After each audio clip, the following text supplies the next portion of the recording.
સંખ્યાનો દર ઘટવાના કારણે સામાજિક શક્તિ પણ તૂટતી જાય છે અને એ સામાજિક શક્તિ જે આર્થિક વૃદ્ધિ માટે પણ જરૂરી છે અને રાષ્ટ્ર માટે પણ જરૂરી છે એની અંદર જ્યારે ઘટાડો થાય ત્યારે સનાતની શક્તિ પણ ઘટતી જાય અને કેવી પરિસ્થિતિનું નિર્માણ થાય એનો ચોક્કસ આજે વિચાર કરવો પડે. અગાઉમાં 20 વર્ષે લગ્ન થતા હતા, એના પછી ટ્રેન્ડ બદલાયો 25 વર્ષનો. આજે ટ્રેન્ડ થયો છે લગભગ 28-30 વર્ષે લગ્ન થાય છે. મતલબ કે 100 વર્ષની અંદર જો 20 વર્ષે લગ્ન થાય તો 5 પેઢી થાય, 25 વર્ષે લગ્ન થાય તો 4 પેઢી થાય અને 28-30 વર્ષે થાય તો 3 પેઢી થાય. 3 પેઢીને લઈને આજે એમાં 10 પરિવારો એવા હોય કે જે નિસંતાન હોય.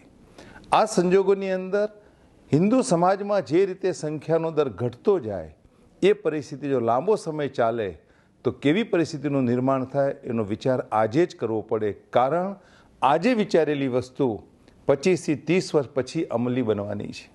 એટલે હું ચોક્કસ કહી શકું કે પંચાલ સમાજે જે નિર્ણય લીધો છે એ પ્રમાણે હિન્દુ સમાજમાં 1થી વધુ બાળકોને જન્મ આપવો એ આજની આપણી સનાતનીની આવશ્યકતા અને જરૂરિયાત બની ચૂકી છે અને આપણે સમજીએ એટલી જ મારી નમ્ર વિનંતી છે